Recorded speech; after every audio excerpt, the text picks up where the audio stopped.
Hello guys, welcome to my channel. तो start करते हैं आज हमारे एक न्यू सीरीज़ के एक न्यू चैप्टर से, जिसका नाम है राष्ट्र निर्माण की चुनौतियाँ।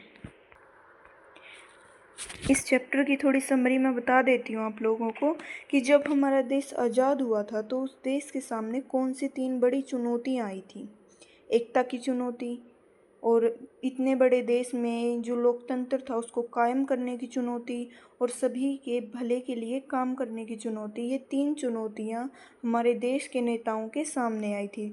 तो इस चैप्टर में हम उन 3 चुनौतियों के बारे में ही पढ़ेंगे। जैसा कि हम सब जानते हैं, हमारा देश 15 अगस्त 1947 को आज़ाद हो चुका था, और उसी दिन हमारे देश का बंटवारा भी हो चुका था।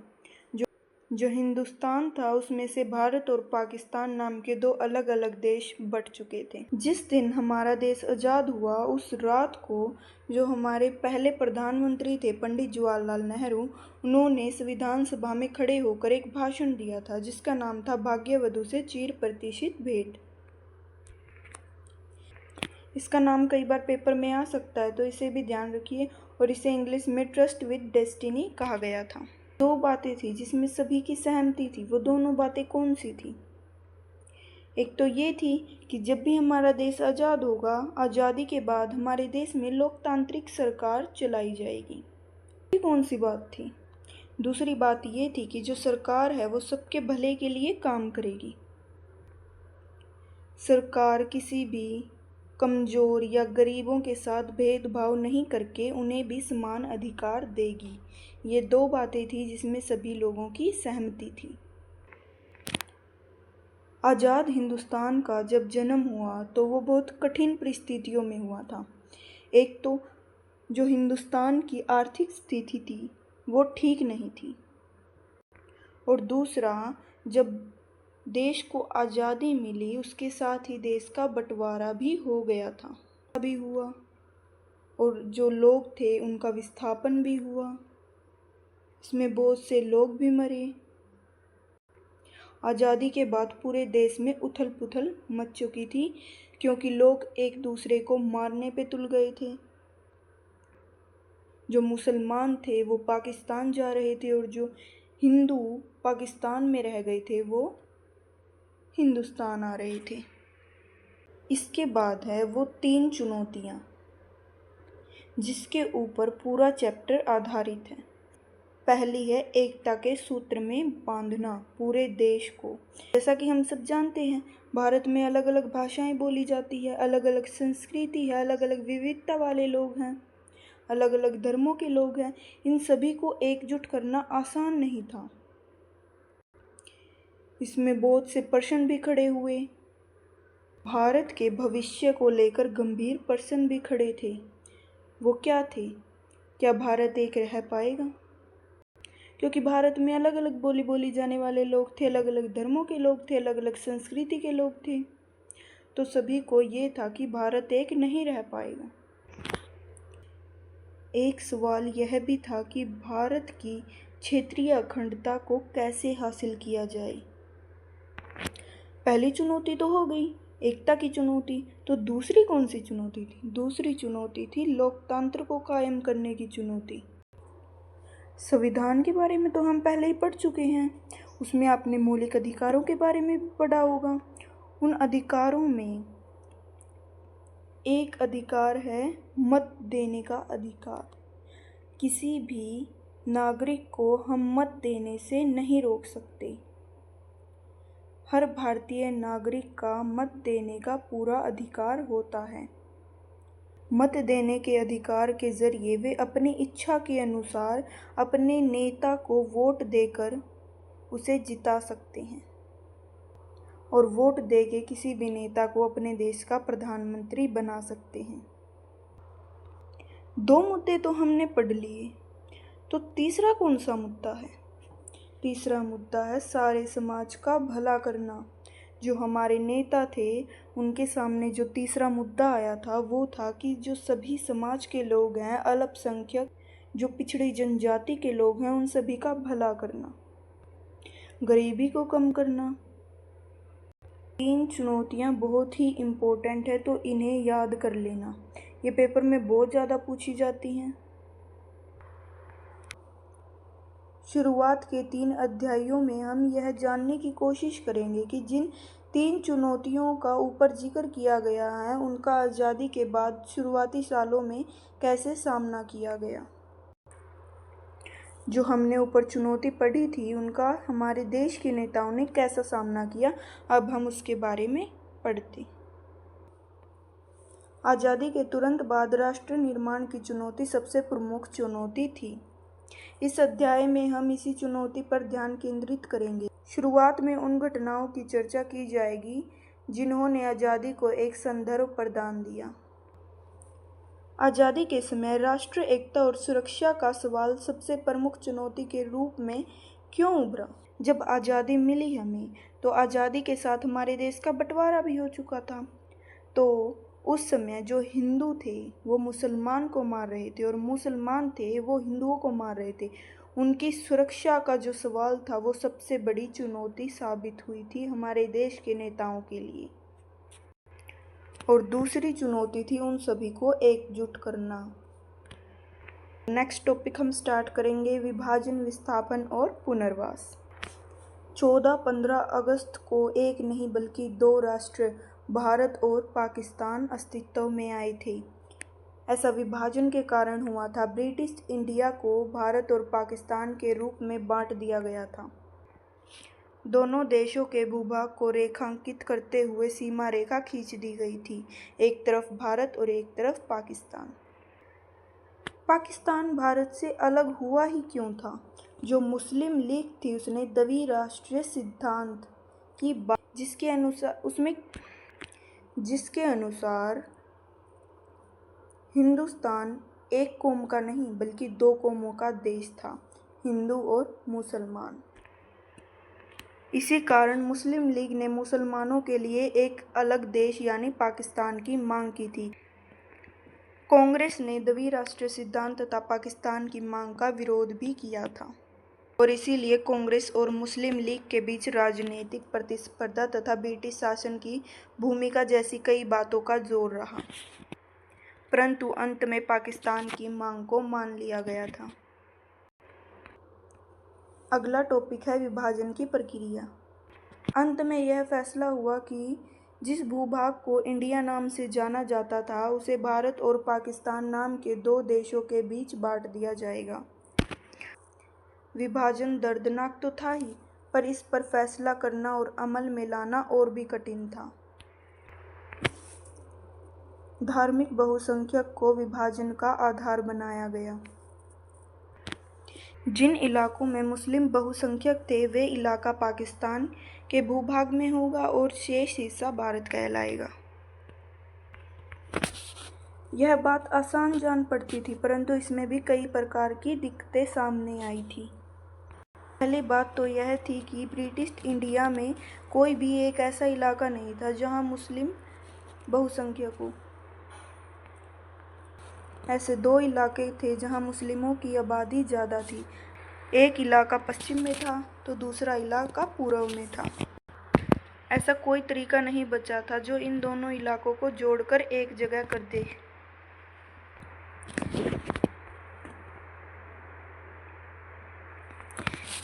इसे देखते हुए यह फैसला हुआ कि पाकिस्तान में 2 इलाके शामिल होंगे, यानी पश्चिम पाकिस्तान और पूर्वी पाकिस्तान।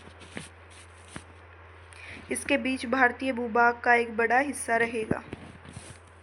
दूसरी बात यह थी कि मुस्लिम बहाल हर इलाका पाकिस्तान में जाने को राजी नहीं हुआ। जो कई मुसलमान भी थे वो भी पाकिस्तान में जाने के लिए राजी नहीं थे, वो भी हिंदुस्तान में रहना चाहते थे। खान अब्दुल गफ्फार खान, ये बहुत इम्पोर्टेंट नेम है, पेपर में आता है। इन्हें सीमांत गांधी भी कहा जाता था। ये द्विराष्ट्रीय सिद्धांत के एकदम खिलाफ थे। ये मुस्लिम होकर भी अलग पाकिस्तान की मांग से खुश नहीं थे। जो तीसरी समस्या थी वो और भी विकट थी। वो तीसरी समस्या क्या थी? जो पंजाब और बंगाल में जो गैर मुस्लिम लोग थे उनकी आबादी बहुसंख्यक थी, वो भी बहुत ज़्यादा थी। ऐसे में यह फैसला हुआ कि इन दोनों प्रांतों में बंटवारा धार्मिक बहुसंख्यों के आधार पर होगा। इसमें जिला अथवा उनके निचले स्तर के प्रशासनिक हलके को आधार बनाया जाएगा। जिले के आधार पर भारत और पाकिस्तान का बंटवारा हुआ था। 14-15 अगस्त की मध्यरात्रि तक यह फैसला नहीं हो पाया था। इसका मतलब लोगों को यह तक नहीं पता था कि वो भारत में है या पाकिस्तान में है। बंगाल और पंजाब का बंटवारा विभाजन की सबसे बड़ी त्रासदी साबित हुआ। बंटवारे के कारण मारकाट शुरू हो चुकी थी।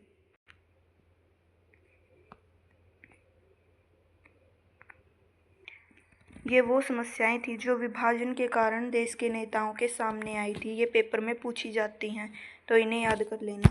एक चौथी और बड़ी समस्या थी। वो क्या थी? वो थी अल्पसंख्यकों की समस्या।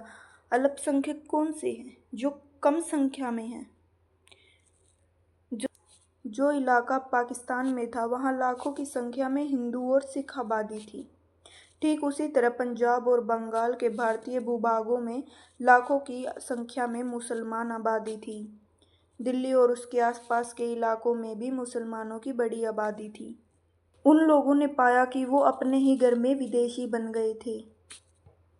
जिस जमीन पर वो इतने सालों से रह रहे थे, उनकी पुरखें उस जमीन पर रही थी, उसी जमीन पर अब वो विदेशी बन चुके थे। उन्हें वो जमीन छोड़कर जानी पड़ी थी। बंटवारा होने के बाद जैसे ही यह बात सामने आई कि देश का बंटवारा होने लगा है, दोनों तरफ के अल्पसंख्यकों पर हमला होने लगा था। कोई भी इस बात का अनुमान नहीं लगा सकता था कि यह समस्या विकट रूप धारण कर लेगी, और इस समस्या से उभरने के लिए किसी के पास कोई योजना भी नहीं थी। शुरू में लोग बाग और नेता यही मानकर चल रहे थे कि हिंसा की घटना अस्थायी है और जल्द ही काबू में आ जाएगी। लेकिन बड़ी जल्दी हिंसा नियंत्रण से बाहर हो गई। दोनों तरफ के अल्पसंख्यकों के पास एकमात्र रास्ता यही बचा था कि वे अपने अपने घरों को छोड़ दें। अपने अपने घर खाली चंद घंटों की मोहलत के भीतर करने पड़े थे।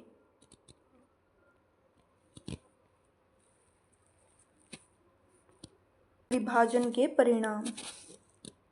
सन 1957 में बड़े पैमाने पर एक जगह की आबादी दूसरी जगह जाने को मजबूर हो गई थी। यहाँ पर दिखाया भी गया है। आबादी का यह स्थानांतरण आकस्मिक, अनियोजित और त्रासदी से भरा था। मानव इतिहास के अब तक ज्ञात सबसे बड़े स्थानांतरण में यह एक था। किसी ने नहीं सोचा था कि यह घटना इतना बड़ा मोड़ ले लेगी। धर्म के नाम पर एक समुदाय के लोगों ने दूसरे समुदाय के लोगों को बेरहमी से मारा। लाहौर, अमृतसर और कोलकाता जैसे शहर सांप्रदायिक अखाड़े में तब्दील हो गए। जिन इलाकों में हिंदू तथा सिख आबादी थी, उन इलाकों में मुसलमानों ने जाना छोड़ दिया। ठीक उसी तरह मुस्लिम बहुल आबादी वाले इलाकों से हिंदू और सिख भी नहीं गुजरते थे, क्योंकि आपस में लोग एक दूसरे को मारने लगे, हिंदू मुसलमान को, मुसलमान हिंदू को। लोग अपने घर बार छोड़ने के लिए मजबूर हो गए थे। कई लोगों को कई सालों तक शिविरों में रहना पड़ा था, जो शरणार्थी शिविर थे। अल्पसंख्यक अपने घरों से भाग खड़े हुए और अक्सर अस्थायी तौर पर उन्हें शरणार्थी शिविरों में रहना पड़ा था। कल तक जो उनका अपना ही वतन हुआ करता था, उसकी प्रशासन और पुलिस उन्हें वहां से भेज रही थी, उनके साथ बुरा बर्ताव कर रही थी, उन्हें मारा जा रहा था, उन्हें पीटा जा रहा था अपने ही घरों में। अक्सर लोगों ने पैदल चलकर यह दूरी तय की। औरतों को अगवा कर लिया गया, उन्हें जबरन शादी करनी पड़ी। अगवा करने वालों का धर्म भी उन्हें अपनाना पड़ा। कई लोगों ने तो अपनी कुल की इज्जत बचाने के लिए अपनी ही बहू बेटियों को मार डाला था। बहुत से बच्चे अपने माँ बाप से बिछड़ गए थे। जो लोग सीमा पार करने में किसी तरह सफल रह गए थे, उन्होंने पाया कि वे बेठिकाना हो गए हैं। जो शरणार्थी थे, उनके लिए देश की आज़ादी का क्या मतलब था? महीनों और कभी कभी सालों तक शरणार्थी शिविरों में रहना और जिंदगी काटना। क्योंकि उनके पास कोई ठिकाना ही नहीं था। उन्होंने अपने घर बारों को छोड़ दिया था। जो ये मारकाट हुई थी उस पर बहुत से उपनिवेश, कविताएं और फिल्में भी बनी थी।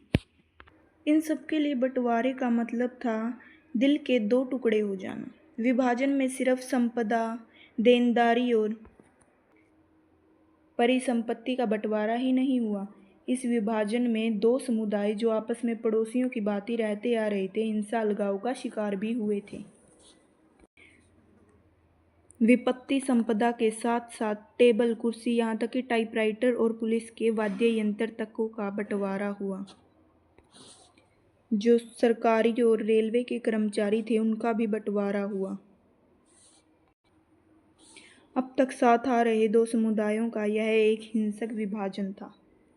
अनुमान किया जाता है कि विभाजन के कारण 80 लाख लोगों को अपने घर छोड़कर जाने पड़े। विभाजन की हिंसा में तकरीबन 5 से 10 लाख लोगों ने अपनी जान गंवा दी थी। विभाजन के साथ कुछ और गहरे मुद्दे जुड़े थे। भारत के नेता द्विराष्ट्रीय सिद्धांत में यकीन नहीं करते थे। विभाजन तो धर्म के आधार पर हुआ था। इस वजह से भारत अपने आप एक हिंदू राष्ट्र बन गया। विभाजन के दौरान बड़ी संख्या में मुस्लिम आबादी पाकिस्तान चली गई। इसके बावजूद 1951 के वक्त भारत की कुल आबादी में 12% मुसलमान थे। ऐसे में सवाल यह है कि भारत अपने मुसलमान नागरिकों तथा दूसरे धार्मिक अल्पसंख्यक सिख, ईसाई, जैन धर्म, पारसी और यहूदी के साथ क्या बर्ताव करे। बंटवारे के कारण हिंदू और मुसलमान के बीच तो पहले ही तनाव कायम हो गया था।